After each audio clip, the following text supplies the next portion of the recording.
अच्छी बात है। और इसी जन सुनवाई और परियोजना को लेके रखें, ज़्यादा अच्छा होगा। बाकी चीज़ें हैं और बात होगी। और मैंने पहले ही कहा आपसे कि देखिए, जो कल नहीं था वो आज है, जो आज नहीं है वो कल होगा। हमें हर चीज़ के लिए आशावान होना चाहिए और हर चीज़ें होंगी। आज जब हम आज़ाद हुए थे उस समय क्या स्थिति थी, आज हमारे सामने क्या स्थिति है। तो ये विकास एक सतत प्रक्रिया है और ये हमेशा चलती रहेगी। बस हमें अपने विजन की ज़रूरत है कि हम विकास इस क्षेत्र के लिए जो है हम कौन कौन से प्रस्ताव रखें, कौन कौन सी योजना प्रस्तावित करें, कौन सुझाव रखें। तो ये चीज़ें आप करिए और उनको मूर्त रूप में लाया जाएगा। बहुत बहुत धन्यवाद। मैं किसी पक्ष या विपक्ष में नहीं बोलूंगा, चाहे एनसीएल हो चाहे प्रदूषण बोर्ड के अधिकारी हो, लेकिन मैं बस इतना ही कहूंगा कि जो प्रदूषण बोर्ड के द्वारा और एनसीएल के द्वारा परियोजना का विस्तार करने की जो प्रक्रिया बताई गई है, उसमें जितने भी हेक्टेयर जमीन पहले थी और अभी जितनी आगे इनको जिस हेक्टेयर में जमीन को परियोजना का विस्तार करना है और जिस भी पंचायत का नाम दिया गया है, क्या अभी जो वर्तमान में हम सब यहाँ पे उपस्थित हैं, तो क्या इस परियोजना इस धरती पे किया जाएगा या कहीं और किया जाएगा इस परियोजना का विस्तार? मैं एनसीएल के अधिकारियों से पूछना चाहता हूँ, ये परियोजना किस क्षेत्र में विकास के अपना खनन की प्रक्रिया शुरू करेगी? एनसीएल के अधिकारियों से और हमारे जो भी यहाँ मंच पर उपस्थित है अधिकारी।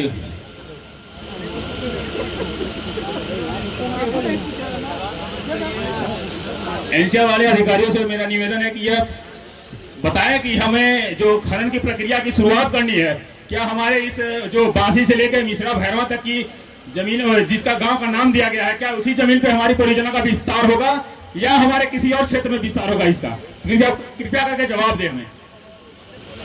ये जमीन का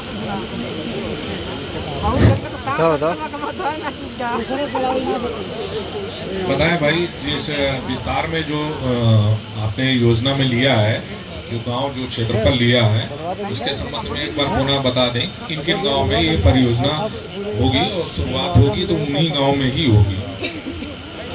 ये जो विस्तार है ये 288.844 हेक्टेयर जो हम लोग ले रहे हैं, ये एमपी की ज़मीन है। एमपी के जंगल में हम लोग का विस्तार होने वाला है। तो इसमें यूपी में कोई ज़मीन नहीं है, सारा ज़मीन एमपी में ही ले रहे हैं इस विस्तार में। बहुत बहुत धन्यवाद। और इसी के कड़ी में कई सारे अभी सीएसआर के योजनाओं के बारे में हमारे सर ने बताया कि हॉस्पिटल में कई प्रकार की सुविधाएं हमारे यहाँ ग्रामीण क्षेत्र के लोगों को दी जाती हैं, लेकिन सीएसआर के माध्यम से आज भी हम लोग यही अटल अस्पताल के बारे में इन्होंने बताया कि वहाँ पे अगर हम लोग अपनी प्राइवेट के लोग जो जाते हैं, वह अपना पर्ची कटवाने के लिए भी बोला जाता है कि सर सीएसआर की तरफ से हमारी पर्ची काट दीजिए, जिसमें हमें उसमें पैसे नहीं लगते, शायद 1 या 2 रुपए लगता है, लेकिन कोई तैयार नहीं होता है। कोई भी वहाँ पे कर्मचारी जो होता है वहाँ तैयार नहीं होता है कि सीएसआर के माध्यम से कोई उनका पर्ची काट दे। यह भी प्रक्रिया को शुरू करा है जिससे यहाँ लोगों को उचित स्वास्थ्य की व्यवस्था मिल सके।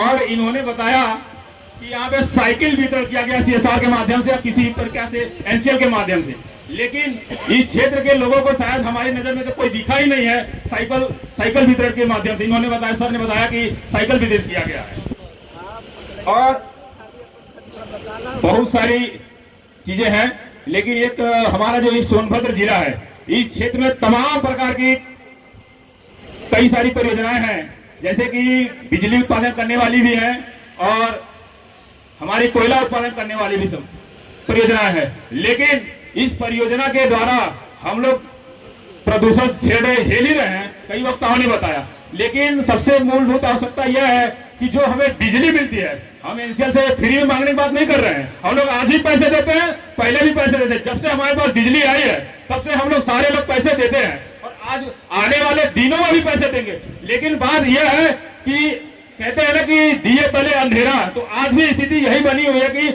24 घंटे का दिन और रात होता है, लेकिन मुश्किल से हमें 15 या 16 घंटे मिलती है। क्या हमें 24 घंटे बिजली हमको दीजिए और हम तो उसका पैसे भी देने को तैयार है, लेकिन इस तरह की सुविधाएं नहीं दी जाती है यहाँ के स्थानीय लोगों को। और कई सारी समस्याएं हैं रोजगार को लेके कई सारे लोगों ने बताया कि ये प्रकार से किया जाएगा तो शायद अच्छा होगा। लेकिन मैं यह बताऊंगा कि जब भी रोजगार की प्रक्रिया बनाई जाए, जैसे कि खदान क्षेत्र में हो चाहे प्राइवेट सेक्टर हो चाहे एकदम संविदा क्षेत्र पे किया जाए, तो वहां पे प्रथम प्राथमिकता वहां के स्थानीय लोगों को, विस्थापित लोगों को, प्रभावित लोगों को दिया जाए। वहां के लोगों के लिए सुविधाएं, जिससे कि वहां के लोगों का आर्थिक स्थिति भी मजबूत हो। और हमारे क्षेत्र में जैसे कि बताया कि शिक्षा की भी व्यवस्था की कमी है। कई लोगों ने बताया कि हमारे क्षेत्र में ये सुविधाएं दिया जाता है, लेकिन मुश्किल से 10 या 12 तक की विद्यालय यहाँ पे प्रारंभ है। लेकिन इससे ऊपर तक अगर ग्रेजुएशन करना है किसी को, या किसी उच्च लेवल की स्तर की परीक्षाएं पास करनी हो या तैयारी करनी हो, या किसी प्रकार से ग्रेजुएशन के बाद कोई भी कॉलेज स्तर की पढ़ाई को करनी हो, तो इस क्षेत्र में उस चीज की उपलब्धता नहीं है।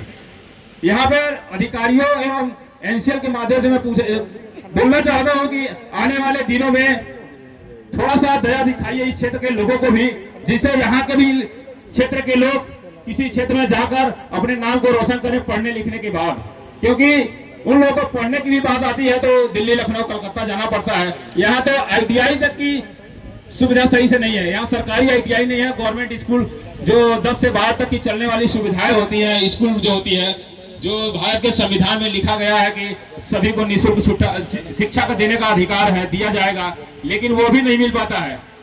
और यहाँ के एनसीएल के द्वारा जो DAV स्कूल है, मैं अपनी भांजी का एडमिशन कराने गया था, लेकिन वहां पे बोल दिया गया कि ये भैया ये प्राइवेट है। और प्राइवेट है तो इनको एक अलग श्रेणी में रखकर इनका वो एडमिशन किया जाएगा। ये सब प्रक्रियाएं की जाती हैं और उसके बाद कई सारे प्रोसेस से गुजरना पड़ता है और अंत में यही लिमिटेड सीट का हवाला देकर उनको इंट्रेंस एग्जाम भी दिलवाया जाता है, लेकिन लिमिटेड सीट का हवाला देकर उनको वहां से निकाल दिया जाता है। बोला जाता है कि नहीं, एडमिशन नहीं हो पाएगा। ऐसी कई प्रकार की समस्याएं हैं और मैं बहुत ज्यादा नहीं बोलूंगा। कई लोगों ने सारी चीजें कई बताई है। और ये अभी मशीन के बारे में बताया कि झाड़ू लगता है मशीन के द्वारा। वो मशीन जितना सूखा कचरा रहता है, वो मशीन जब जाती है ना, तो मशीन झाड़ू से जब वो उसका राउंड करता है तो झाड़ू के द्वारा ही और कचरे को उठाकर पूरे क्षेत्र में फैलाने का काम करती है। और जिस प्रकार से वो जो झाड़ू लगता है जो मशीन के द्वारा, तो वो और भी झाड़ू धूल उड़ाती है, जिससे लोगों को और भी प्रदूषण झेलना पड़ता है। और लगभग सभी लोगों ने सारी चीजों के बारे में बता दिया। बहुत बहुत धन्यवाद जिन्होंने हमें इतना बोलने का मौका दिया। बहुत बहुत धन्यवाद। धन्यवाद सर। आज हम इस बीना स्टेडियम में जन सुनवाई के लिए उपस्थित हैं, जिसमें पर्यावरण कैसे सेफ हो यार? महोदय